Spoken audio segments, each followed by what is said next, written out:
Shabbat Shalom, and welcome back. We're not going to let you hear our shofar blower anymore because she has retired for the afternoon. However, she said she might come back for y'all because y'all are special. You want to come back? She said, no. Come back. Okay, so guys, welcome back to our part 2 for the afternoon. And we are very silly this afternoon. We've actually been, you know what, guys? We've been doing what you're supposed to do on Shabbat. We've been sitting, enjoying divinity. I've had my fill of it. And food, just food galore. I ate a bunch. It was good. It was really good, wasn't it? Yes, ma'am. But guys, we've been talking about the Word. And with all this group of knowledgeable studiers of Torah, we have been diving in deep. And so that's what it's all about. And we hope that you get to enjoy it as well. So this afternoon we are finishing up Genesis 15 through 17. And then we are going to Isaiah. And we are going to be reading Isaiah 40 through 41. Verse 27 through 41. And I'm actually carrying us to 17. And then Romans. Guys, don't you love Romans? Yeah. Okay, some of us have got a sugar high and they're like stupid.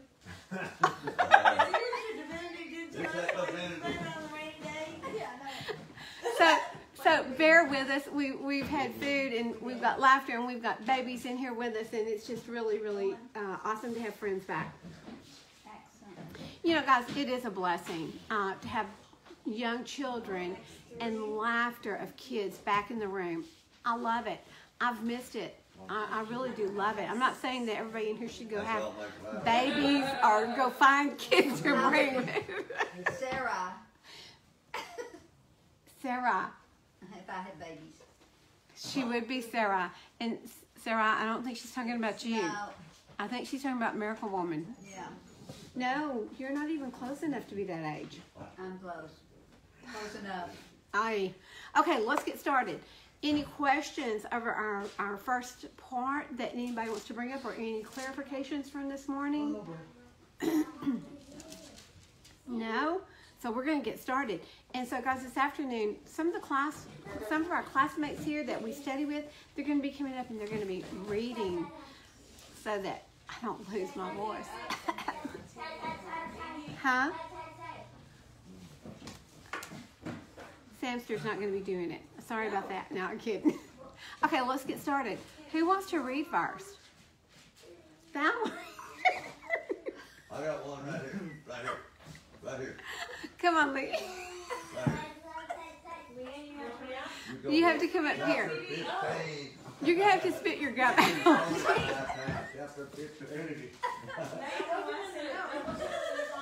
It wasn't in the contract? I saw it when you sang it. Come on. 15-1. Don't Okay. say anything funny. I'm not. Okay, let me turn it down. She's kind of short. Oh, you know what? I've also got to plug this in. Okay, cool. Plug. She done that.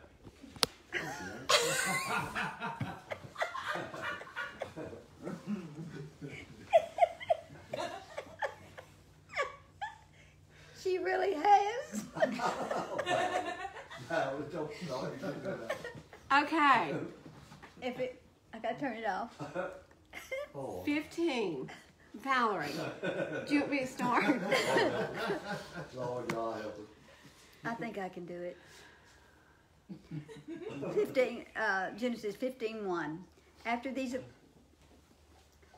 events, the word of Yahweh came to Abram in a vision, saying, "Do not be afraid, Abram. I am your shield. Your reward is exceedingly great." And Abram said, "Master Yahweh, what would you give me, seeing I go childless, and the heir of my house is Eleazar of Damascus?" And Abram said, "See, you have given me no seed, and see, one born in my house is my heir." And see, the word of Yahweh came to him, saying, "This one is not your heir, but he who comes from your own body is your heir." And he brought him outside and said, "Look now toward the heavens and count the stars if you're able to count them." And he said to him, "So are your seed." And he believed in Yahweh, and he reckoned it to him for righteousness. And he said to him, I am Yahweh, who brought you out of Ur-Kasdim to give you this land to inherit it. And he said, Master Yahweh, whereby do I know that I possess it? And he said to him, bring me a 3-year-old heifer and a 3-year-old female goat and a 3-year-old ram and a turtle dove and a young pigeon. And he took all these to him and cut them in the middle and placed them each half opposite the other, but he did not cut the birds. And the birds of prey came down on the carcasses, and Abram drove them away. And it came to be when the sun was going down, and a deep sleep fell upon Abram, that see, a frightening great darkness fell upon him. And he said to Abram, know for certain that your seed are to be sojourners in a land that is not theirs, and shall serve them, and they shall afflict them 400 years. But the nation whom they serve I am going to judge, and afterward let them come out with great possessions.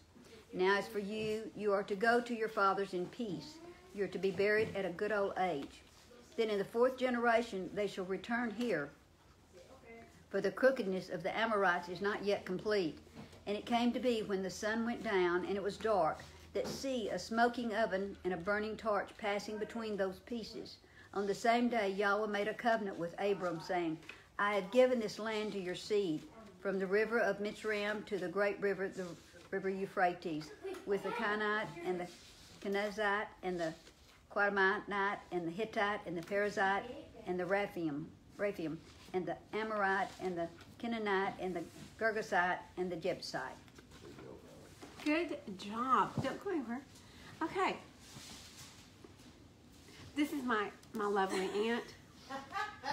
You know, guys, I'm going to tell you something. So I can look at Valerie and I can say thank you because she got the giggles. And she gives them to me. I ate 7 pieces of divinity, okay? No wonder I'm on a like sugar that. high. Sorry. Okay, so Valerie, let's look back at 15 because there's things that we need to talk about. Okay. Okay, first of all, in verse 1, he said, I'm your shield and your reward is exceedingly great. Okay, I've got a question. Do you just get now today you get rewards or awards for just showing up, right? Mm-hmm. But now back in the day when I was a kid, you had to do something to get a reward. Mm-hmm. I mean, you couldn't just You had to earn it. be, sitting there on the team going, I'm a member and we lost, but I get a reward or an award. You had to do something, yes. You had to earn it. You had to be a valuable player. Mm-hmm. This is a merited, earned reward. So what has Abram done that has caused him to get a reward? He was righteous. He was righteous, that's it. So And he was called a friend of Yah's. So listen, you want to be a friend of Yahweh's? You want to be rewarded? What are we going to get in the end, Dennis? When we go into the kingdom, what kind of rewards do we get, and what is it dependent on? It's eternal life that That's- we get. yes. And it's dependent on belief in Messiah, Yeshua. But there are different And- rewards. That you earned. There are different rewards, and that is dependent on your obedience to follow and do what he's telling you to do. Mm-hmm. So this is why, when we ended the first portion, the first part of Lech Lecha, we said it is so important to know what his voice sounds like. Because I'm going to tell you, the majority of us, and I'm going to include myself in it, there are 3 voices we hear. The loudest is whose? Customs. No, the loudest Us. is ours. My voice, Yeah. listen, my voice far outweighs Hasatan. Because we want to do what we want to do. Yes, I know what I want. I know when I want it. And so it's my voice that I hear above everyone else's. Mm-hmm. The second voice is whose? Hasatan. Hasatan. Who's the very small, tiny voice? Yahweh's. It's Yahweh's. And are we ever still enough to listen to that? Very seldomly. We have got to learn to be still and quiet and listen. He says, be still and know that I'm Yahweh. That's He it. talks about that in the Psalms. And you're going to hear him if you're still and there's nothing going on Yes. around you. You've got to get to that still point where you almost just don't focus on anything else but him. and it's hard to get to that place. And it's not, would that be not much of a verbal as a quick one? I do. You opened your mouth. No, I was thinking how long it was. Got it on the good thing. No, I just want to say that you have taught me as my aunt. You stepped in as my spiritual mother, and you have taught me so much. And so, guys, see how much we look alike. See, I got our teeth. Huh? So, guys, it is important the way you raise up your children, Yes. the way you raise up your grandchildren. And she is my aunt, but when I was young, I went everywhere she went. Oh, did I take her places? I went everywhere she went. I thought she was like my best friend. And so my husband's her age. Because that's who I related to. Mm-hmm. I did. And so she affected my life. In the beginning, I didn't even realize it, but we do. Yes. And then she had a great aunt, and my aunt, it was the same thing. It's a generation passed down, and you can see it. So it's very important that you realize what your role is in your family members' lives, because you may be the only one that they're going to listen to in something that you say, but you got to be sure that it's the truth. That is it. Guys, listen, the words that come out of your mouth are going to direct. They are going to pave the road for your children and your grandchildren to follow. And that there is no ifs, ands, or buts. And it is never, ever too late to start doing the right things. Never. Ever. So you can turn around, you can teshuva and turn back to Yah today. And I'm going to tell you something. Everyone around you will see it. That's right. And they will follow. They will follow. If you're trying to lead, they will follow you. If you're doing it out of love. That's right. So I wanted to say that because she has been a huge factor in my life, and I think we all have people like that, someone in our lives who has helped form the path that we've taken and the path that we've chosen. And we should be that somebody in somebody else's life. Yes, we should. Guys, that is what we're here for. We're not here to make money. We're not here to sell a bunch of produce. We're here to do His will, and that's the only reason we're here. And because we are getting close to the end times, it is even more important today to be doing what He wants you to do. Guys, and that means you've got to listen. You've got to figure out what He is wanting you to do in this lifetime. Because I'm going to tell you, it's not to sit around and joke and laugh and cut up about work or... that's not what we're here for. It's really not. You know, we can have a good time learning and studying the Word. But we're learning and studying the Word for what? To get smarter? Nope. Why? Well, yes. Sam, yes, to draw closer to our Father, to draw near to Abba, to know what it is that He wants. Who did He create us to be? Right? Teddy? Oh, I didn't ask questions. Oh, good. It says in Psalms or Proverbs, I can't remember, that laughter is medicine to our bones. Yes. So when we have laughter, and you're gonna really understand things because you're freer. I mean, it relaxes you, and you can learn a lot better, I think, in the air. So I wanted to bring that out, though, the fact that Avram earned the reward that Yah is giving him. I just think it's so important. And yet he's childless. I mean, he still says, but I'm childless. And do you know who Eleazar was? His servant. He was his servant, but where did he come from? Was it Egypt? When Can't remember. when Avram walked through the fire and he came out, Nimrod gave him Eleazar. Nimrod was one of Eleazar's servants. And he said, here, I want you to take him. He gave him many servants. He gave him livestock and gold because they were in fear of Avram, because Avram just walked out of the fire that he'd been walking about in for 3 days. Yeah. And his clothes weren't burned. Yeah, it was Tada. Here I come walking out, and everyone did obeisance to him. They bowed down to him because of the fear. So Eleazar, he says here, Please have everything I have. he said, where is it about Eleazar? In 2? Well, it starts there. Oh, it is 2. And Avram said, Master, Yahweh, what would you give me, seeing I go childless, and the heir of my house is Eleazar of Damascus?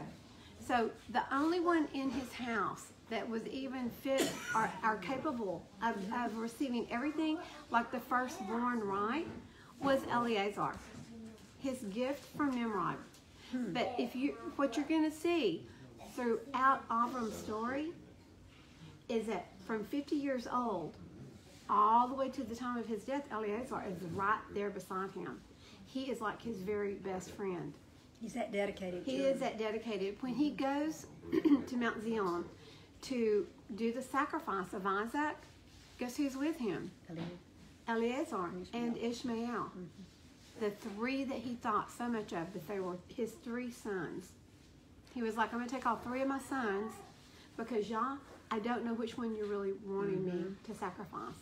Just in case you don't want me to sacrifice Isaac, perhaps it's one of the others. So he carried all 3 of his sons, and we will get into that story later, but I just wanted you to see, Eleazar was a good helper, servant. He was right there beside Avram this whole time. And let's see, Valerie, you see anything else that we need to go over right here on this page? Well, he believed and he reckoned it to him for righteousness. Yeah. He was just one that y'all knew he could trust. I mean, because he had, what he saw, he said in the very beginning, you know, when he came to him, he said to Abram, pick up all your stuff, your family and everybody, and go. Abram didn't say, where you want me to go? What do you want me to take? Yeah. Nothing. He just went. And that's what he wants us to do. It was with the disciples. What they do, they dropped everything and followed Yeshua. That's what he means when he says, take up your cross and follow me. Don't bring your baggage. Just go and follow You can't do that at home right now. I couldn't say, hey guys, let's all go get in the car and we're going to go eat. I'm going to tell you what would happen. Well, where are we going? What are we going to have? Who's going to pay for it? What time are we going to be back? Yeah, how long are we going to be gone? We would be inundated by a multitude of questions. But you don't see Abraham say, well, Abba, where are you sending me? He believes and he trusts in y'all so much that he's like, I'm going wherever because you know way more than me. You can see, and this is one thing we have to remember. Yah is up there. He sees 1,000 miles down the road from where we are. Yep. He knows the direction we're going. In a vision. This whole chapter is a vision. And well, the cutting of the animals is not a vision. Well, no, he's talking this about is being the covenant. Huh? chapter 15 is in a vision. Yeah, it says he came to him in a vision. Oh, yes. okay. But still, he said, you know, he didn't want him to be afraid because it was a vision. You know, he wanted him to know that it was real. I didn't even catch that. I didn't catch that either. Yeah, thanks for showing. But he encouraged him to not be afraid because things that, you know, what he saw. Yes. It's amazing. This is such an amazing recount of what, you know, went on. Yes. That we miss so much of it. There's so much in there. And saying that he was in a vision, and then in verse 12, it says that he fell into a deep sleep, and a frightening great darkness fell upon him in his vision. So he was in a vision, and he goes dreaming in his own vision. Well, I don't know if the sacrifices were in a vision or not. They could have been. But if you look at the sacrifices, he's making covenant. Yahweh is making covenant with him here. That's what's happening here. And so if you look at it, you've got half of the animals on each side. So you've got a pretty bloody side there. Mm-hmm. It's if you think about it, it looks like it has the appearance of the doorpost on Pesach. I mean, if you think about it, there's blood because he's half the animals. There's blood on each side. So, I mean, that's what it sounds like to me. Well, when he went in, when the darkness came, he's telling some things. He's telling them some things that are going to happen to his seed. You know, they're going to go into captivity, which is not really a good thing to be realizing what's going to happen. You know, here you're saying there are going to be all these great things, and then he's hit with this stuff. So that was kind of a dark side of it. And this could have been, the whole thing could have been a vision. I mean, the whole thing could have been a vision. Yeah. It sure could. That is really fascinating. You know, guys, listen. I mean, how many times have I read this and I never noticed It was a vision. that it was a vision? So I think that is She's trying crazy. to get me. So on that same day that he had, let's say he said this whole thing was a vision. Yahweh made a covenant with Avram saying, I have given this land to your seed from the river. And so he's telling them how big it is and all of the people that it encompasses. And we talked about in the first part, he says to your seed, not seeds. So it's Yeshua because he was coming down, you know. It's a prophecy, prophesying of his eventual seed that's coming down. And so the 400 years. We kind of talked about that last night. Mm-hmm. Is it while they were in, before they went into captivity, before they went and became slaves in Egypt? There are several. So this actually takes into account. Let me pull this up here in all my little notes. So it's 210 years would equal the age that Jochebed, what was his mother's name? Jochebed, Who? Jacob? Moshe's mother. Oh, I don't know. So her age plus Moshe's. The daughter of Pharaoh. No, Moshe's mother was she was an Israelite. What you said is almost it. Jochebed. Jochebed. So her age plus Moshe's age is a length of time that Israel was actually in Egypt, which is 210 years. Was that from? But generationally, 4 generations, and the length of time each of those generations was in there was 430 years. Another number, will you? Huh? Do what? Another number. Okay, here we go. So, Jochebed was born at the time that Job came to Egypt, and she was 126 years old when she married Aram. She was 130 years old when Moshe was born. So Moshe was 80. 80 plus 130 equals 210 years. So when Jacob came to Egypt was when Jochebed was born. And so the total length of time was 210 years. From where to where? From the time they came to Egypt till they left. Oh, so It was 210 years. Consecutive years. But here's where the 430 years comes from. It is generational. And so generationally, we've got Levi was there 76 years. Kohath was there 133. Amram was there 137. And Aharon was there 84, which comes up to 430 generational years and 210 consecutive years. And Yah was so gracious because what he did was instead of making them actually stay there 400 years, he counted the 400 years. When he said 400 years, it's counted from the time of Isaac's birth. oh, okay. So that's 400 years in time length. But these are the different numbers that are used for the time period they were in there, which is interesting. And that's how it could be confusing. It can be very confusing, and I think that this was one thing that we had an issue on. Yeah, at one time. So trivial. Yeah, it is very trivial. Because, guys, it doesn't matter. The word here, he's saying you're going to be there for 400 years. Okay? It ended up being 430 years generationally. Does that make sense?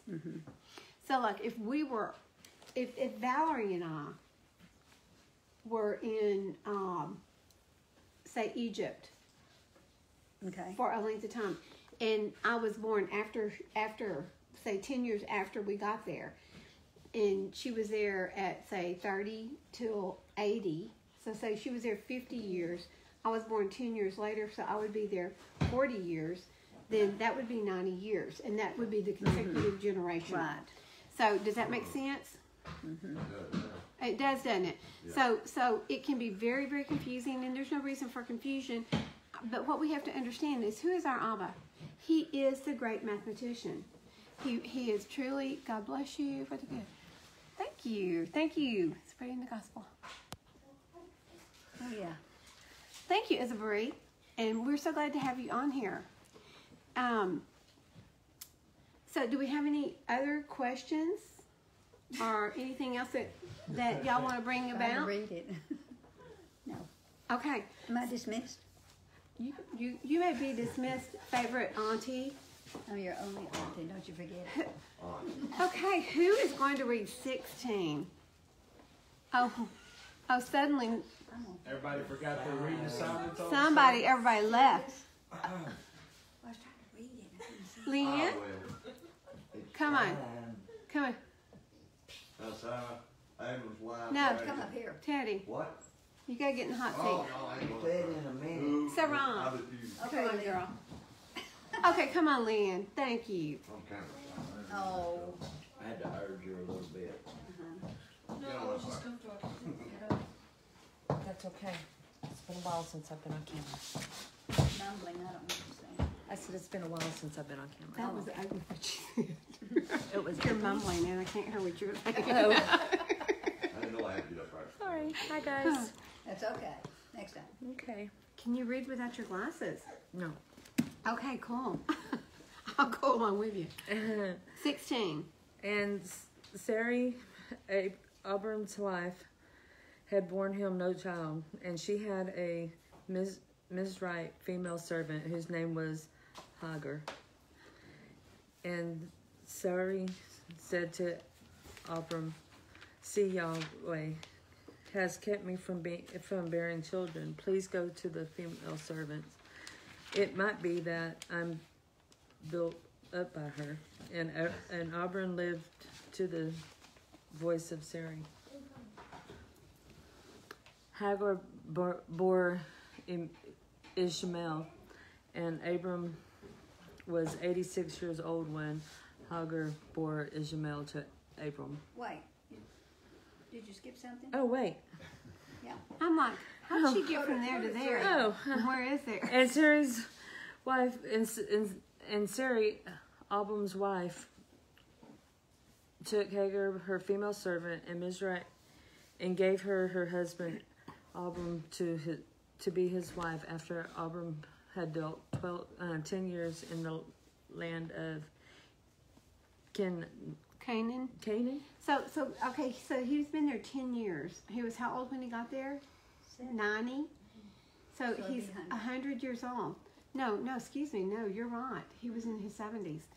But do y'all know who Hagar was? We talked about that. She is a princess from Egypt.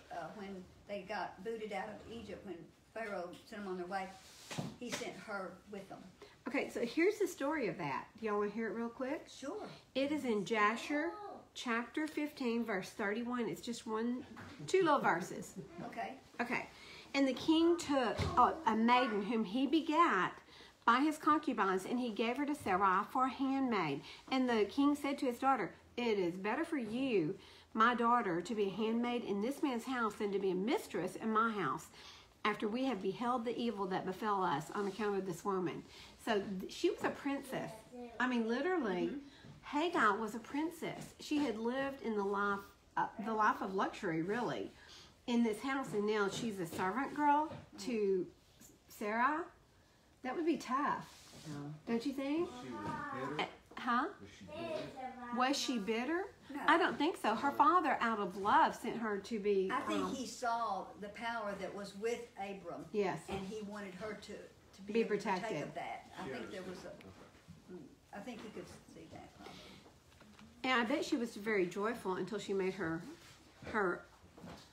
master, her mistress, Her evil wife-in-law. her mistress jealous. But I think she did this by intent. Okay, go ahead. You're doing great. Okay. And when he went to Hagar, and she conceived, and when she saw that she had conceived, her mistress was despised in her eyes. And Sarai said to Abram, "My wrong be upon you. I gave my female servant into your bosom. And when she saw that she had conceived, I was despised in her eyes. Let Yahweh judge between you and me." And Abram said to Sarai, "See, your female servant is in your hand. Do to her what is good in your eyes." And Sarai treated her harshly, and she fled from her presence.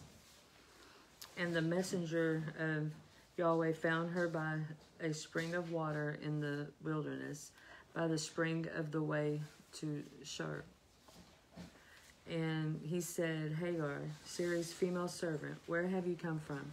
And where are you going? And she said, I am fleeing from the presence of Sarai, my mistress. Sarah, be careful. It's so good to see you. Bye-bye. Bless you. Come back to see Bye, us. babies. Have a good day. And the messenger of Yahweh said to her, return to your mistress and humble yourself under her hand. And the messenger of Yahweh said to her, I am going to increase your seed greatly, too numerous to be counted. And the messenger of Yahweh said to her, see, you are conceiving and bearing a son, and shall call his name Ishmael, because Yahweh has heard your affliction, and he is to be a wild man, his hand against everyone, and everyone's hand against him, and dwell over against all his brothers. And she called the name of Yahweh who spoke to her. You are the El who sees, for she said, even here I have seen after him who sees me. That is why the well was called Beer Lahe. Laha. Laha. Mm-hmm. Roy. See, it is between Kadesh and Bered. And Hagar bore Abram's a son, and Abram called the name of his son, whom Hagar bore Ishmael, and Abram was 86 years old of Hagar bore Ishmael to Abram. All right, so we've got the birth of Ishmael. Who is Ishmael? Son of Abraham. The son of Abram. They're like, you don't know? It is. It's his very first son. So he is Abram's first son. Look what she named him. Okay, so look what she named the messenger. She called him, you are the El who hears and sees, right? Ishmael means Yah hears. That's his name. But who is this messenger? Yeshua. It's Yeshua. It is. He hears and he sees. Yes. That tells you right there. I know. Isn't that amazing? I never thought about that. But look at the blessing. I'm going to tell you something. We are led to believe through preachers that Ishmael was a bad guy.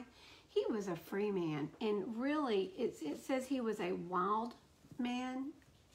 It means that he was untethered. He wasn't he wasn't he wasn't slave to anyone. So his mother was a slave.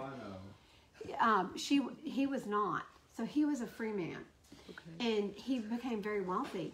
And I want to tell you something, guys. When Abraham died, Ishmael and Isaac together went and buried him. Right. Okay? So he lived very close to his father, and his father actually went and visited his house on occasion. And the first time he went to Ishmael's house, he sent word back to Ishmael. No, actually, he left word with his wife. So he went there. His wife didn't ask him to get down off his I think it was a donkey. She didn't invite him into the house. She didn't offer him food or drink. Abraham was known for his ability to take care of people. If you were going through the wilderness, he had a door on every side of his house. You came to his house. You stayed. He fed you, and he took care of you. So for him to go to his son's house and his son's wife not to offer him drink or food or even invite him in, and then she was beating his children. But he left word with his wife and said something. It was like secret code to Ishmael. This woman is a bad wife. Mm-hmm. She's a bad person, and she's a very bad mother. What did Ishmael do? He got rid of her. Mm-hmm. He kept the kids. He got rid of her. And the second wife was a very good wife. And when Abram went back to visit, she invited him down. She took good care of him. She was loving on her children and the children that Ishmael already had. And he left word with her how good this wife is, how pleasant she is. So they had a very close relationship. And so from what we just read, if you're reading the surface of Scripture, it sounds like later you're going to see that Haggai is sent off into the wilderness with this child. Abram loved Ishmael. He pled with Yah to bless him, and Yah did. Mm-hmm. He blessed him greatly. Ishmael became 12 nations. Yes. He had 12 princes. So he was richly blessed. He's the Arab nation today. That's what I thought. I was trying to tell him. Very wealthy. Yeah. So he was blessed, and he is of the seed of Abraham, and we can never ever forget that. Guys, they're our brothers. They're our sisters. And he's not the only child that was born, okay? So then he has Isaac, and later on, after Sarai's death, he marries another woman, and he has more children. Mm-hmm. He sent them away to keep them from trying to inherit anything, but he gave them great gifts, and sent them off into the mountain region. I'm sorry, go ahead, Keith. No. Okay. What did it mean, his hand against everyone and everyone's hand against him? He wasn't, at first, he wasn't like the friendliest sort, okay? But after he had been gone for a while and Avram came and made amends, they became very good friends, okay? Yeah. So, does that make sense? He probably felt like he had not been treated very good when they were sent away. And then Abram made up for it. He went, like she said, and made amends with him. Which is beautiful. That's really beautiful when you see it. Okay, and let's see.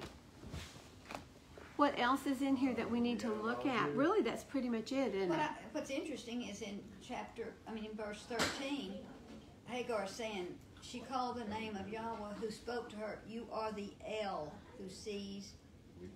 And what does El mean? God. Yeah, God. You are the God who sees. Yeah.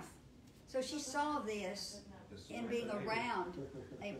Yes. So she that is a good point. Yeah, she saw that in him. That is a really being good so point. righteous, she had to get that from him to see that, to be able to say that. Okay. We're now in the last chapter of Genesis for this Torah portion, and it is chapter 17, and Mr. Dennis is going to read for us today. Thank you, Dennis. You're welcome. 17, verse 1. And it came to be, when Abram was 99 years old, that Yahweh appeared to Abram. This is another vision. He appeared to Abram again and said to him, I am El Shaddai. Walk before me and be perfect. And I give my covenant between me and you, and shall greatly increase you. Excuse me. And Abram fell on his face, and Elohim spoke with him, saying, As for me, look, my covenant is with you, and you shall become a father of many nations. And no longer is your name called Abram, but your name shall be Abraham, or Abraham, because I shall make you a father of many nations. So I guess Abraham somewhat means many nations, or father of many nations. Abram means that he's an exalted father, and Abraham, he's the exalted father of many nations. And nations is the word for Gentile or Goyim. Yeah. So the Goyim nations. Yes, sir. You act like I'm interrupted. Oh no, you had your hand up. Okay. El Shaddai. El Shaddai. Hearing prayers. Meaning. God Almighty. Lord, God Almighty. Okay. And you know, the interesting thing is one other place that he is called El Shaddai is actually in Revelation 1, verse 8. And that I was pulling that up as you were thinking that. But in Revelation 1:8, he says, I am the Aleph and the Tav, beginning and end, says Yahweh, who is and who was and who is to come, the Almighty, which is El Shaddai. So, I mean, that's two places that he refers to himself as El Shaddai or Almighty. And I'd always heard that El Shaddai meant more than enough. I mean, he's more than he enough. is more than enough. That is really pretty. All right, I'll continue. In verse 6, and I shall make you exceedingly fruitful, and make nations of you, and sovereigns shall come from you. And I shall establish my covenant between me and you and your seed after you in their generations, for an everlasting covenant, to be Elohim to you and your seed after you. And I shall give to you and your seed after you the land of your sojournings, all the land of Canaan, as an everlasting possession, and I shall be their Elohim. And Elohim said to Abraham, as for you, guard my covenant, you and your seed after you throughout their generations. Do what to the covenant? Guard it. What? Guard it. Wait. Guard Wait, doesn't back here in the sliver tell us that we don't have to guard it anymore? it. I don't recall that. Guys, this is forever. It just tells us that he changes not. He changes not. So this covenant is good forever. So we are to guard. What does the guard mean? Protect it with your life. Fight for it. Oh, I like that. Just obey it and do it. Dennis is serious about that. He's I like, mean, we're what are gonna you fight. going to guard it for if you're not going to be doing it? So, Listen, guys, this is why so many have just allowed the 10 Commandments to disappear off the face of the courthouse, to disappear off their church buildings. Because if they're guarding not it. doing them, why guard it? That's right. Right? Be alert. Huh? Be alert. It means to fight. Be willing to fight for I it. was wrong. Yeah, you're a little bit. It's not as important yet, but you're getting there. You're getting there. But be willing to fight for it, because listen, it is our right. It is our privilege. It is a blessing. It is a blessing to each and every person to be able to be obedient and guard the commandments. This is how precious it is to our lives. Without the Torah, you cannot walk as Yeshua walked. It's our privilege. Absolutely, Teddy. It's what we were born to do. When say we were created we were to walk as a with him. human being Torah observant. That is it. That is it. And eventually we'll be spiritual and we'll be with him. I mean, that is our hope and our goal, isn't it? Torah Okay. will get us to that door. Yes, it will. Thank Torah you. is our righteousness. Well, it's gonna help us to be formed into who we need to be when we get there, and he'll recognize us because it's almost like we're an image of him. Well, and that's what Shaul says.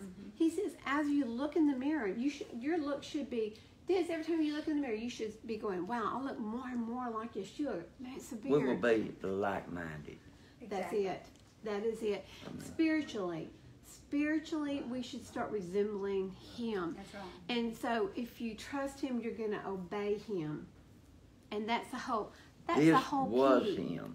It We is him. follow this. He's going to see that in us. That's That right. should be us, just like it was. It's a reflection. And guys, that means walking it out and being completely unoffended by anything that's done around you. It's hard to become unoffendable. It is very, very hard. That's It's a a walk. lifetime job, but It is a walk. Torah Yes, sir, teaches us Teddy. how to be. Well, ago, Dennis said like-minded. What does that mean? I don't. Like-minded. I've never heard that. If Like-minded. you're like-minded, you go ahead, Tim. Go ahead. Scarlet. Go ahead, Tim. Did you say like-minded or Like. No, he said like. I thought it said like-minded. Like, L-I-K-E. Have the same thinking. Okay. Quit mumbling, Dennis. Like-minded, have life in you. Like-minded. There you go. Air's going to slip through my teeth. So. All right, verse 10. Let's get on with this. This is my covenant which you guard between me and you and your seed after you. Semicolon. Every male child among you is to be circumcised. Ooh. Okay, this is one of those covenants that most people, listen, us women, we're like, oh yeah, all you guys need to be circumcised. Y'all do too, except it's of the heart. Of the heart. Ours is of the Yours heart. is of the heart and of the body. So flesh and spiritual. But I mean, for most men, this is a stopping point. This is your eyes pop out of your head, going what? So, but this is part of his covenant, guys. It is part. Listen, when I was young, the boys were all circumcised. Just by automatically done it was at birth. done. And with the holy, the Ruach HaKodesh, the set-apart spirit, we have that, the power to be obedient to the Torah. Mm-hmm. And we also, I mean, it Through gives His us that grace. power, and it gives us a desire to be. And that should be our desire, to have this and make sure this is done, That's honestly. it. Yeah, I mean, it should be put on your heart, is all I'm saying. Anyway. You know, what's interesting is that the circumcision was to take place on the 8th day after birth.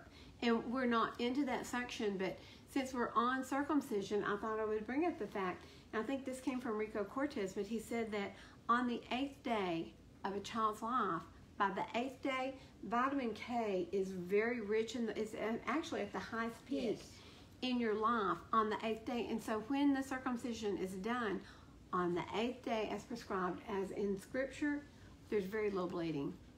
Very little bleeding. And so, you know, Yah's plan, Doctors would catch on to that. well, they have. They're like, hey, vitamin K is very rich. So, but Yah created and He knit together everyone's body. And so He knows when everything should be done. Okay, I'm sorry, go ahead. Verse 11. And you shall circumcise the flesh of your foreskin, and it shall become a sign of the covenant between me and you. And the son of, here's the 8 days is circumcised by you. Every male child in your generations, he who is born in your house or bought with silver from any foreigner who is not of your seed. You know, we don't buy people anymore, but at that, way back then, things were just a wee bit different. That don't mean this changes, but you could buy a foreigner, and they become part of your house, actually. He who is born in your house and he who is bought with your silver has to be circumcised. It says has to be. So shall my covenant be in your flesh for an everlasting covenant. And an uncircumcised male child who is not circumcised in the flesh of his foreskin, his life shall be cut off from his people. He has broken my covenant. Okay, let me ask you a question. Okay? So this was 4,000 years ago, somewhere around in there, about 4,000 years ago. So do you think it still applies to today? Who said that? Says Yes. the covenant. He said, I do not change. Yah does not change. And so, guys, today we have people going, no, not doing that. You know, we know Yeshua is the way. He is the truth, the life. He is the Torah. He is the Word. And he says he doesn't change either. So He does not change. And so, listen, I want you to understand. A lot of people will bring up Acts 15, and I want you to listen to this really quick. I'm just going to read it quickly. Certain men came down from Yehuda. I'm reading in Acts 15, verse 1, and were teaching the brothers, unless you are circumcised according to the practice of Moshe, you are unable to be saved. So when according to Moshe. Okay. So when Shaul and Barnabas had no small dissension and dispute with them, so Shaul came against them for doing this, they arranged for Shaul and Barnabas and certain others of them to go up to Jerusalem to the emissaries and elders about this question. So Shaul and Barnabas came in and they said, man, why are you trying to get these people? What these guys were doing, and they were doing it really with good intent, but let's say Timothy and Keith, y'all want to come to our class. And what I would say is, guys, you can't come to my class unless you're circumcised, okay? You're not really sure if this class is something that you really are going to be in agreement with. You want to come find out what is going on in the class, what our structure is, what our belief system is. But I'm telling you, yeah, I'm kind of like Nancy Pelosi. If you want to see the bill, you're going to have to vote it in. You're going to have to Okay, so They would like to see the contract before they sign Yeah. it, you know. so yeah, and so what, Anybody would. so what Paul and Barnabas were saying, they weren't saying, oh, these guys shouldn't be circumcised. They were not coming against circumcision. But they also weren't Because- covenanted at that point coming in either. Okay, They but didn't hold know on. what covenant it was. Okay, well, hold on. That Barnabas and Shaul were not coming against circumcision. They were coming against the fact that they were trying to make it a rule for these guys to come into the synagogue and learn before they knew if they were that they were still learning. They were still trying to figure out, do I want to be an Israelite? Because if you don't want to be an Israelite, don't get circumcised. No need to. You're not under the covenant anyway. But if you're going to come into the covenant later on, you're going to be expected to become circumcised in the flesh. And it should, again, just like those who honor Shabbat, this is a sign between him and his children. So is the sign of circumcision, a sign between he and his children. Okay? So it's something that is in Scripture, and it is something that you have to do. But not before you decide what you want to do. It should be your desire.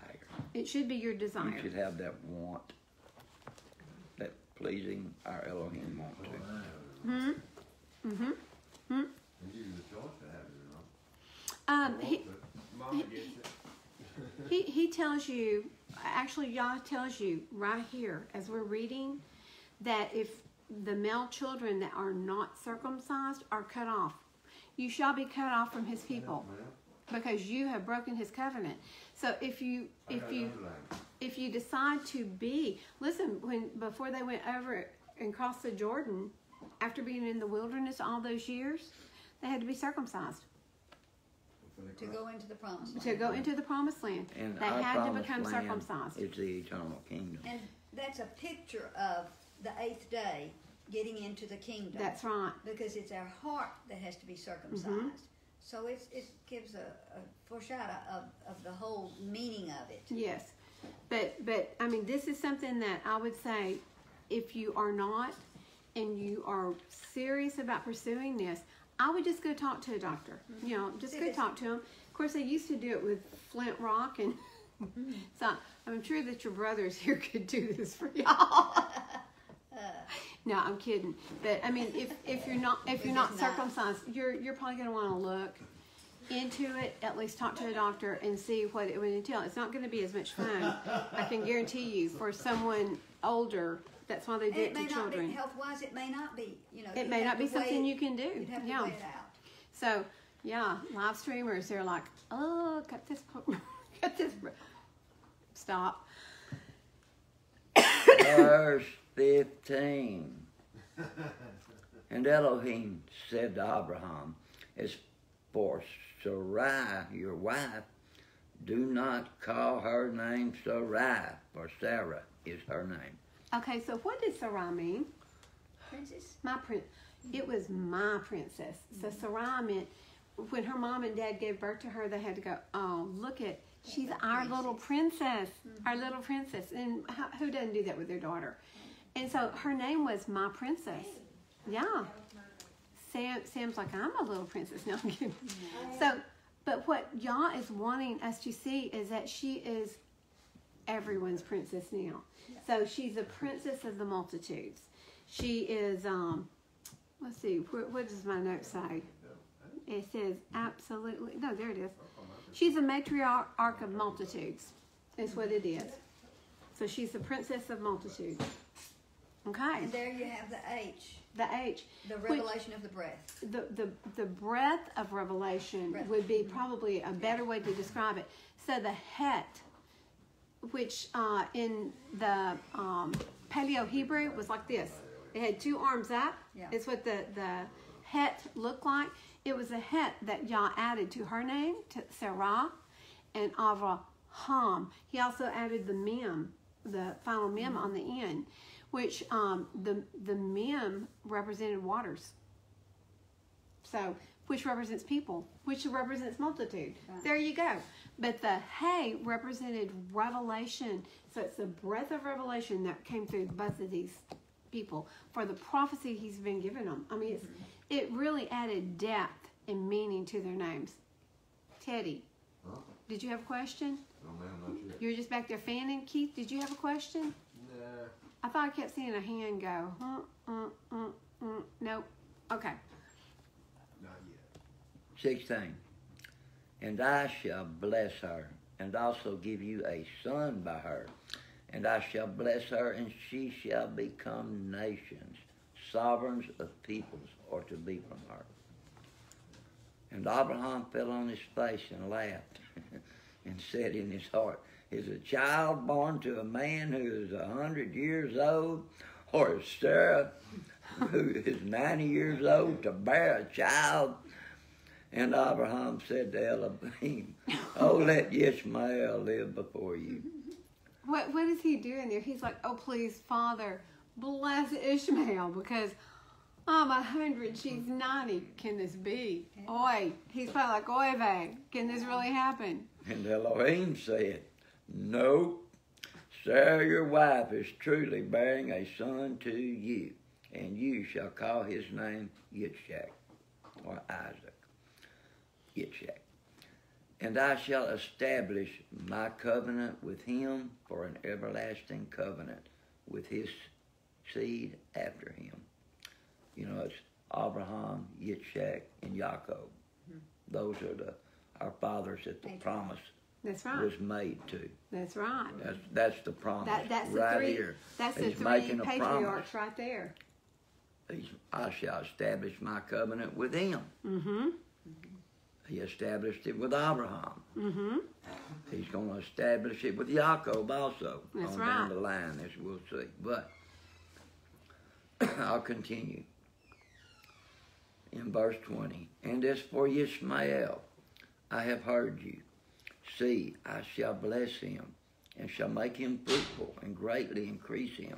He is to bring forth 12 princes, and I shall make him a great nation. But my covenant, which I established with Yitzchak, whom Sarah is to bear you at this appointed time next year. And when he had ended speaking with him, Elohim went up from Abraham. And Abraham took Ishmael his son, and all those born in his house, and all those bought with his silver, every male among the men of Abraham's house, and circumcised the flesh of their foreskins that same day, as Elohim told him. Abraham was busy that day. And Abraham was 99 years old when he was circumcised in the flesh of his foreskin. Hey. And why did he do that? Because Yahweh said, this is my covenant Obedience. I've established with you, and you do this. And, No, you know that wasn't an easy thing at his age. well, if I Not got to with do a it, flint rock knife. everybody in my house is going to do it too. So, So it says when he was circumcised, so he probably didn't do it himself. No, he wouldn't have. They Near impossible. would have done. That someone else would have done it to But he him. had But done all the others. I wish our live streamers could see the grimace on the men's faces here. Look. At 99. Yeah, 99 years old. 99. And Ishmael, his son, was only 13 years old when he was circumcised in the flesh of his foreskin. Think about this. He was circumcised before even planting the seed in Sarai. I mean, that's beautiful. I mean, it was pure from the very beginning. He was a man of covenant before even procreating It Isaac. was the same day as Elohim told him. Wow. So, He wasted no time. He's like, let's do it before anybody knows what it before means. they lose their courage, before they hide all the flint. Yeah. Abraham and his son Ishmael were circumcised that same day. That is cool. And all the men of his house, born into the house of bought with silver from a foreigner, was circumcised with him. And that ends the Torah portion. All right. We shall go to. Okay, what we have to see in this is that Thank you, Dennis. You did an awesome You're job. welcome. About that. Abram and Sarai got ahead of y'all. They just couldn't wait. It was Sarah. She got ahead of him because I don't think Abraham had this thought of, hey, I want your servant girl. But that's the way we do. I mean, it's a picture of getting ahead of him and not waiting for what he's going to do in our lives. That's right. Because he'll work it out. I mean, just like with this. He worked the situation out. But then what he had told Abram and didn't wait, because he was the one. I mean, no matter what Sarah said, he had the final word. He went along with her. And it created, and I know that everything happens only because Yah allows it, Right. but it created enmity between these peoples because, I mean, Abraham actually has 3 different sets of children, Yes. and so it did create enmity. But And there's a reason for it. yeah, there is, but what's neat to me is that we're all his seed. Yep. We're all his seed. That's cool. Okay, we are now going to Isaiah 40, and we're starting in 27. And we're going to read through Isaiah 41:17, 144. page 445. Well, Page 445. Isaiah 40, 445. 27. Okay, y'all ready? Almost. Okay, go ahead. Why do you say, O Yaakov, and speak, O Yisrael, my way is hidden from Yahweh, and my rights are overlooked by my Elohim. So, he's saying, what makes you think that? What makes you think that I can't see you? You can't see me right now. There. Is that verse 27? Verse 27, now I'm in 28. So obviously the house of Israel's like, he's not watching us. He didn't see our ways, right? Mm-hmm. Did you not know and have you not heard the everlasting Elohim Yahweh, the creator of the ends of the earth, neither faints nor is weary? His understanding is unsearchable. He gives power to the faint, and to those who have no might he increases strength. Even youths shall faint and be weary, and young men stumble and fall. But those who wait on Yahweh renew their strength, and they raise up on the wing like eagles. They run and are not weary. They walk and do not faint. Wow, what a set of verses to bring after the impatience of Sarah to go ahead and let's go ahead and have a child. And then she's like, well, it's your fault that you went in there. This is all on you. I got a kick out of that. She's like, look, I can't have a baby. You go into Haggai. You can have a child with her, and we'll do what Yah is wanting us to do. And then she's like, look what you've done. Now she doesn't like me. Now she's like parading about in front of me that she's pregnant and I'm not. So there was pride on Haggai's part, because what did the messenger say? Go back to your mistress and be obedient. Humble yourself and be obedient. So she was obviously, she had a little bit of pride and arrogance, and na, stepped in and I'm pregnant and you're not, right? Yeah, ha, look at me. Oh, and look at you with your 90-year-old flat stomach. Probably is what she was saying. Okay. Rubbing it in. Rubbing it in. Really making it so. But this is such an appropriate verse, because if you wait on Yah, look what you get. Renew your strength. You raise up. They raise up the wing like eagles, and they run and are not weary. They walk and do not faint. And guys, I see that in this walk. I see that with Valerie. I see that with Dennis. We go and go and go, and we don't get tired. Because guess what? We're going and going and going because he's telling us to go. Go, go, go. And we don't get weary. When he does it, you can. Yes. If it's not of him. If it's not a him, guys, you might as well just put it down, because you're going to be exhausted and worn out. Yep. 41. Be silent before me, you coastlands, and let peoples renew their power. Let them come near, and then let them speak. Let us come together for right ruling. Who raised up the righteous one from the east? Who is that? Who's that righteous one from the east? Yeshua. Called him to his foot, gave the nations before him, and made sovereigns submit to him. He gave them as a dust to his sword, and as driven stubble to his bow. He pursued them, passed over in safety by a path that he had not gone with his feet. Who has performed and done it? Calling the generations from the beginning. I, Yahweh, am the first, and with the last I am he. What does Yeshua say? I'm the first and the last. What does Yah say? I am the first and the last. Coastlands see it and fear. This is Yeshua right here, guys. Don't get weird. I am the first and the last. Coastlands see it and fear. The ends of the earth are afraid. They draw near and come. Everyone helps his neighbor and says to his brother, be strong. And the craftsman strengthens the goldsmith. He who smooths with the hammer inspires him who strikes the anvil, saying of the joining, it is good, and he strengthens it with nails, so it does not totter. What are they building? Idols. No, but it shows that each one helps the other to do what needs to be done. It almost looks like they're doing idols, doesn't it? I think they're just saying one does one thing and don't keep them from doing what they need to do. You know, help them. They're joining They'll in draw together. together. I see that now. Yeah. That is a pretty picture.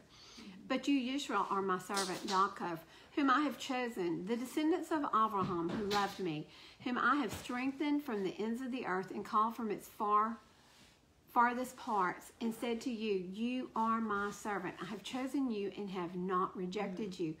Oops. He has not rejected them. Does that kind of fly in the face of dispensationalism? They've been replaced. Listen, if you go to most of the churches, you're going to hear Israel's been replaced. They're out. He says, I have not rejected you. I have not replaced you. Do not fear, for I am with you. Do not look around, for I am your Elohim. I shall fortify you. I shall also help you. I shall also uphold you with the right hand of my righteousness. Yeshua. Thank you, Valerie. What does Yeshua mean? It's a right hand of righteousness. That's right. See, all those who raged against you are ashamed and blush. They are as non-existent, and the men who strive with you perish. You seek them, but do not find them. Those who struggle with you, those who fight you, are as non-existent, as naught. For I, Yahweh your Elohim, am strengthening your right hand and saying to you, do not fear, I shall help you. Guys, that's in everything. Do not fear. If you're doing his will, if you're walking in his will, do not fear. What can happen? What can happen? Maybe you die? Have you lost your soul? No. No. Listen, if you're walking the walk and you know where your destination is, there should be no fear of death. Fear will paralyze you. Fear will paralyze you and will make you do things that you wouldn't normally do. No? I look like I have something. You do. False evidence appearing real. Death is not something I think about on a daily I've basis. seen somebody not fear it. You what? I've seen somebody not fear it. Did they die? Yeah, and they smiled while they were doing it.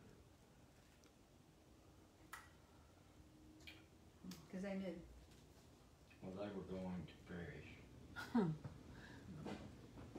I just got a text from my brother. Fred. Scotty. I told Oh, Teddy, Scotty? Teddy right before he quit talking to me and asked everybody, said, can I help you with anything? He went to every person. Who? Dad, he went to every person, he goes, is there anything I can help you with? Can I do anything for you? He was kind. Everybody in the house. Wow. Then he went like that. Steve was a kind man. Wow. He had no fear of death because he had the hope of Yah. He stayed up, he told me he stayed up all night reading and praying. There was fear came on. And he stayed up and read all night and prayed. And after that, his Demeanor. it was back. He got his joy. Yeah, he didn't. From it this. Didn't, yeah, it didn't go away. He didn't. Wow. Not a tear. Nothing. Wow. His dad. Yeah, Steve, his dad. Oh, listen to this. Do not fear, you worm, Yaakov. That's interesting. You And that word worm is actually a crimson maggot. What does a maggot do? It eats dead, rotting meat, right? But this is a crimson maggot. You men of Israel, I shall help you. I mean, you're eating dead and rotting meat. I'm going to help you. Don't fear. I'm here. I'm going to help you. Declares Yahweh and your Redeemer. Oh, whoa, wait. Yahweh's our Redeemer. Who else is our Redeemer? Yeshua. This is Yeshua, the set apart one of Israel. See, I shall make you into a new threshing sledge with sharp teeth, let you thresh mountains and beat them small and make hills like chaff. Leveling the plain, didn't he? Getting ready. You winnow them, the wind lifts them up, and the whirlwind scatters them. But you rejoice in Yahweh and boast in the set apart one of Israel. When the poor and needy seek water, and there is none, and their tongues have failed for thirst, I, Yahweh, do answer them. I, the Elohim of Yisrael, do not forsake them. He didn't forsake Hagar, did he? No. He provided for her and got her back home. Okay, this is the end of Isaiah, but now we are going to read Romans, and then we are done, guys. There's one in Acts that I think we really need to. Okay. Valerie, you want to read Acts? You want to come over here and sit by me and read Acts? Acts 7? 7, yes. Well, we'll start 1 through 8 if you want to, okay. Okay. Wait, is that where? Just a minute. That's what I read last night. I know, but I'm trying to see where does it talk about? I just had it. Oh, here it is. Okay. We're going to go 1 through 8. And the high priest said, "Is this so?" And he replied, "Men, brothers, and fathers, listen. The Elohim of esteem appeared to our father Abraham when he was in Aram Naharaim, before he dwelt in Haran, and said to him, Come out of your land and from your relatives, and come here into a land that I shall show you. Then he came out of the land of the Kasdim and dwelt in Haran. And from there, after the death of his father, he removed him to this land in which you now dwell. And he gave him no inheritance in it, not a foot of it, but he promised to give it to him for a possession and to his seed after him, when as yet he had no child. And Elohim spoke in this way, that his seed would be sojourning in a foreign land, and that they would be enslaved and mistreated 400 years. And the nation to whom they shall be enslaved I shall judge, said Elohim, and after that they shall come out and serve me in this place. And he gave him the covenant of circumcision, and so he brought forth Yishak and circumcised him on the 8th day. And Yishak brought forth Yaakov, and Yaakov brought forth the 12 ancestors. What I wanted to see is Ishak was circumcised on the 8th day, which is relevant, I think, because he is the promised child. Yes. Ishmael wasn't till he was 13. Oh, that's a good point. So, it just shows you. And Abraham wasn't circumcised when he laid with Hagar. No. Hagar. So that's very interesting. I thought that was a good point too. Well, sit here with me while we do Romans. Okay. Don't leave me here alone. By yourself. Do you see what Scotty wrote me? No, I want to. I don't know what that's about. We'll have to look at that when we're off. Okay, we're in Romans. I love Romans. Don't Now you do. Now we do. Because we've gotten into the depth I love Shaul's writings. Oh, it and means guys, so listen, much. For you to understand Shaul, what do you have to understand? That he was misunderstood. You have to understand the Old Testament, Yeah. the Torah. You also have to understand who Shaul was. When he sat at the feet of Gamaliel, he sat at his feet to learn to be a what? A rabbi. Tim, you got it, man. I'm so proud of you. Okay. So now let's go forward. We're not going to do that. Romans what? Romans 4, and we're going to go 1 through 25. Okay. What then shall we say? Abraham our father to have found according to the flesh? For if Abraham was declared right by works, he has ground for boasting, but not for Elohim. For what does the scripture say? Abraham believed. Abraham believed Elohim, and it was reckoned to him for righteousness, which is exactly what we read in Genesis. And to him who is working, and you, listen guys, you can go to Hebrews 11 and read the same thing about belief. And to him who is working, the reward is not reckoned as a favor, but as a debt. And to him who is not working, but believes on him who is declaring right the wicked, his belief is reckoned for righteousness. Even as David also says of the blessedness of the man to whom Elohim reckons righteousness. I've got too much writing on here. Reckons righteousness without works. Blessed are those whose lawlessness are forgiven and whose sins are covered. What does that mean? You've teshuvah, right? You've turned back to Yah. You've repented. Yes. Blessed is a man to whom Yahweh shall by no means reckon sin. Is this blessing then upon the circumcised only, or also upon the uncircumcised?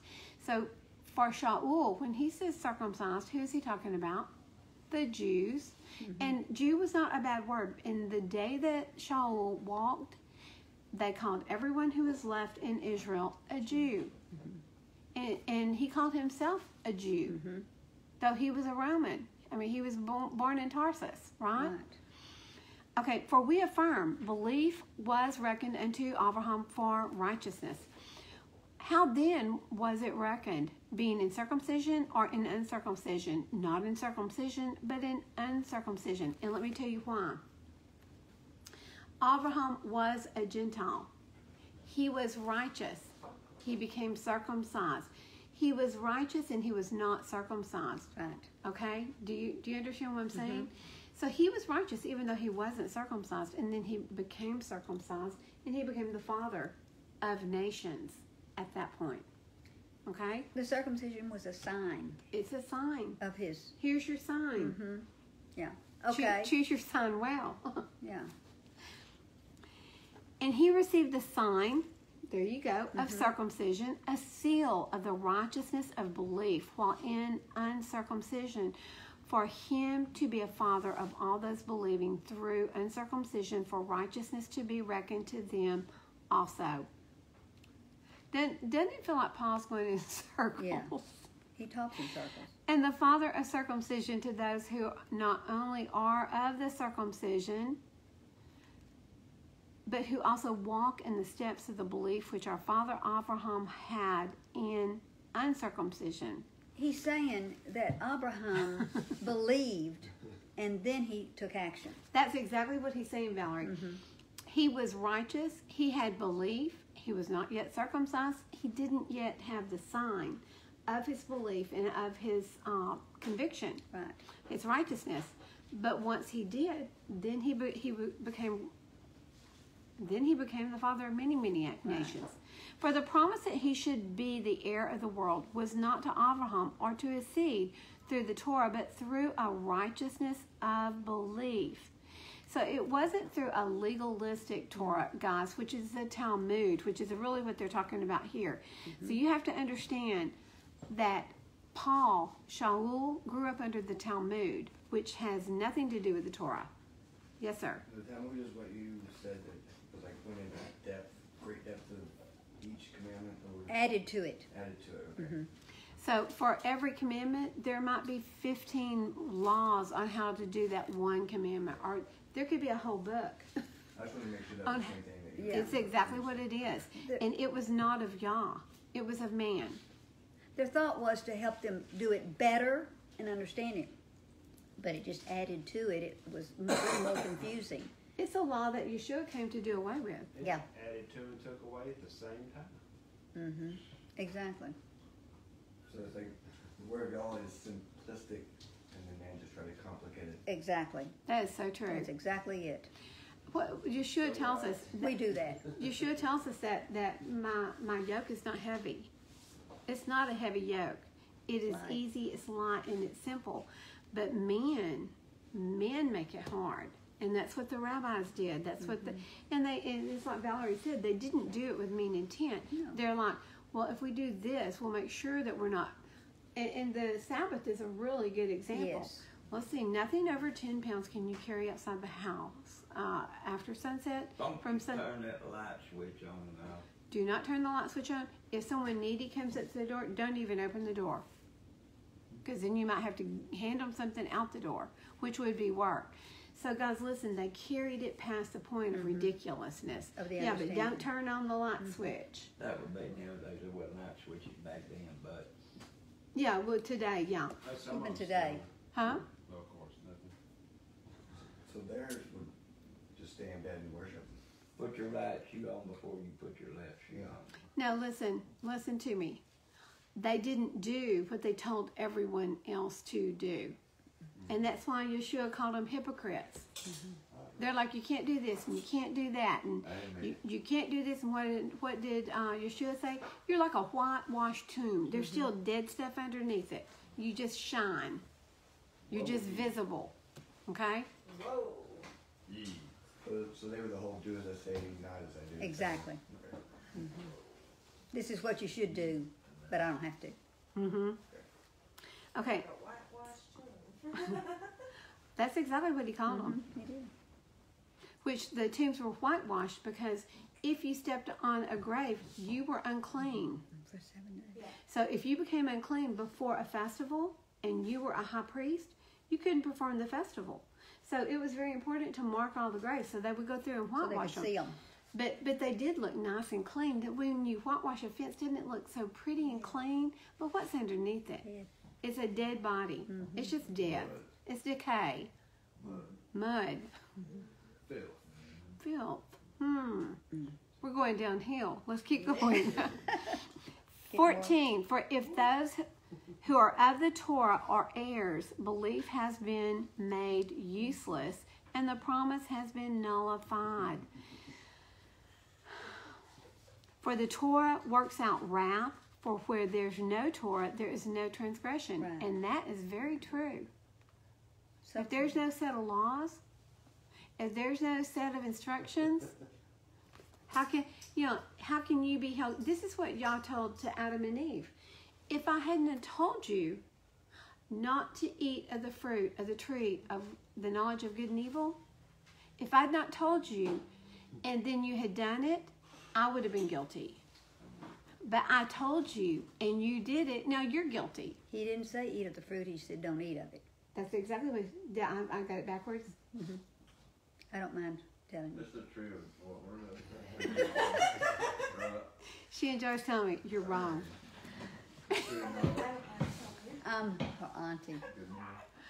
Yes, the tree of good and evil. Absolutely. That you do not eat from. Good. Okay. That's 16.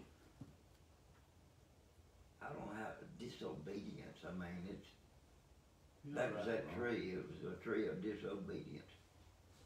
It was the knowledge of good and evil. And Hasatan wanted, because if you eat from that tree of and you have the knowledge of good and evil, you're going to be like Yah. That's like He knows eating good from evil. From worldly things, spiritually kind of stuff.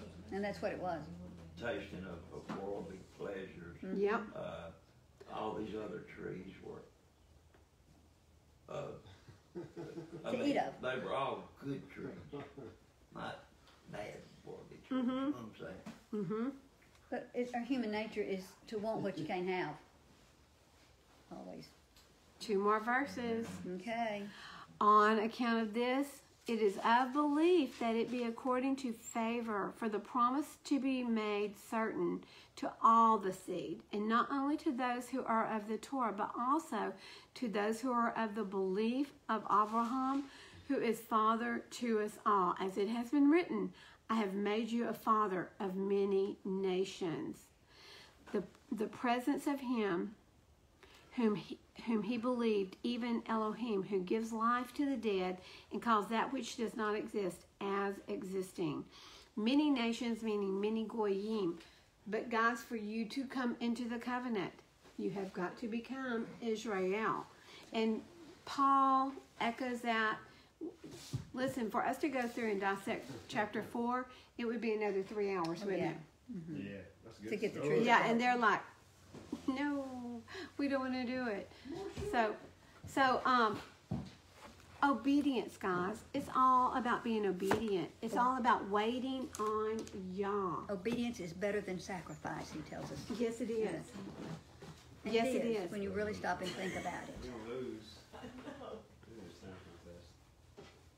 It really is. Mm-hmm. Because you look at the depth of it, and offering all these sacrifices. It's covering over. Yeah. Yeah. So But Yeshua is our ultimate sacrifice. He is Right. the one true that innocent lamb that was offered up for all of our sins. And we are covered by that blood. And so, guys, we've got to be walking the walk, not just talking it. We can't be any different from the Jews that Yeshua said, you whitewashed tombs. Yeah, no joke. Yeah. But the most important thing from today is, from this afternoon, is to wait on him. that's it. If you know that Yah has got something for you to do, be patient. It's in his timing, and you're going to know when that timing is right. Some things that he's shown us many years ago, it's taken a lot of years to bring about. Mm-hmm. And we didn't bring it about. He's bringing it about. And sometimes there was only 3 or 4 of us in here, and that got a little unsettling. Oh, I enjoyed it. Well, I know, but it was just, Well, it was and just let me the tell you, fact it made you feel like, what's going on? well, I mean, that was our beginning, though. So when we first started, listen, I honored Shabbat by myself herself. for well over a year, alone, at home, by myself. It was so sad. No, I'm kidding.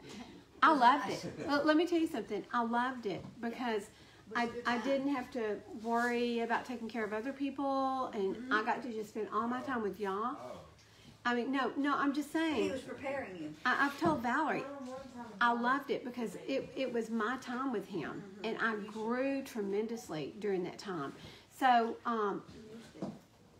Shabbat is beautiful to me. Yes, sir. Maybe next time to pray out, would you give it, let me pray out? I would love for you to pray out, Teddy. I would love for you to pray out. Right. And guys, listen, we need to keep this young man in Dallas. Bubba. It's called Bubba Strong on Facebook. If y'all want to go on Facebook and keep up with him, it's the Bubba Strong Facebook page. But his name is Bubba Combs. His mother's name is Lacey, and his father's name is Jeremy. And the amount of prayers that have been going up. This little boy's situation, and it's been a horrible thing because it's a staph infection that came about from strep. That's what they found out was And causing it? he got staph, from what I understand, in his entire body. He died for 7 minutes. He was brought back. From what did it start with? Strep throat. Strep throat. Strep throat that turned into staph, that went into his heart. It has been in his bloodstream. He's been on the ECMO system, that ECMO life system. But they weren't sure about his brain activity because he was out for 7 minutes. That's a long time. But our Father, listen, never put limitation on what Yah can do, That's right. because he can do anything. Nothing is impossible. Nothing is impossible. We have seen amazing things. I've seen amazing things over the last few weeks. Amazing things that he is stepping in, and he is cleaning, and he is healing, and he is changing, and he's getting rid of old emotions and old feelings. If you're willing to give them up, Yeah. if you're willing to give them up, he will take them, and he will clean out, and he will let you start free and fresh. And it's good. That's right. It's good. Freedom. It is freedom. It is the most freeing thing I've ever seen. And in the freeing of it, I have noticed that, I mean, in Yom Kippur really was a big start for me, because I really spent it solo this year. Didn't have a class to do because we were all staying home. Yep. COVID. You know, I think COVID's a farce, but eek, I may get in trouble for that. But it allowed me, look, our whole site just went new. It allowed me to stay home and spend a full day just talking to him and repenting, and it was amazing. And it kicked off a whole new thing for me. And I'm just going to say that. I've got freedom. I've got freedom from heart issues that have badgered me for many years, and I'm very serious when I say that. Guys, I was going to a cardiologist. Recently. I mean, very recently, and was having chest pains when I finally said, I'm not coming back, just cancel all my appointments. And y'all healed it. Yep. He alone healed it. Listen, if I'd been going to a doctor, could I have given y'all credit? No, could not have. He healed it. And this is something that's gone on in my life for a long time. It had just gotten progressively worse. But guys, listen to me. When you get rid of heart matters, and I'm not talking about physical, I'm talking spiritual. When you forgive, when you let go, and you release those people who have hurt you, when you can do that, and when you can look at them and bless them, you will be able to declare freedom. But when you do that, and this is what happens, your flight or flee mechanism shuts off, and your body goes, oh, I'm rid of all that. And suddenly you're just kind of open to everything. And I got very sick when I let stuff go. I've been in this walk for many, many, many years, and I've just let some stuff go. Okay? So it is a walk. For each and every one of us, it is a walk, and it's a daily walk. Sometimes it's a minute-by-minute walk, but it is a walk. And as long as your walk is going forward and toward Yah, that's what counts. And we're in this together. We are accountable to one another. You got issues, then we've got issues. Because we're one. We're a cod. We're one class. What did Yeshua say? I want them to be one with us like I'm one with you. Okay? A cod. We're one class. Okay? So, live streamers, we hope you've enjoyed this. As you could tell, we had a blast. We had a blast together laughing and cutting up. But this usually happens in the afternoon class. I've been up since 3. I don't know how early everybody else has been up, but you. That was just. I'm sorry, guys, but that was just mean. Oh, 4:30. I went to bed at 7 this morning. Ay, ay, ay. So you got less sleep than me. Were you up cleaning? In my heart. Yeah, good. You know what? Clean. Wow. You know what? That's the Any best clean. time. I'm gonna tell you something. The time you spend with y'all will never wear you out. It's not gonna make you tired. It's not gonna make you weary. It's gonna make you rise up on wings of eagles. Okay? So, live streamers, we love y'all dearly, and we pray for you. We pray for you. I know I pray for you daily. I know Valerie does. I know Dennis does. Anybody else? Chris, he's praying for you. The rest of them are thinking about praying for you. They just want to get to know you better. So we love you. And guys, enjoy the rest of your Sabbath. Shabbat Shalom. And Shabbat Shalom, everybody. Shabbat Shalom. Let me spin you around here carefully. Everybody wave. Yay. Look at my face. Yay. They're a motley crew, aren't they? Very motley.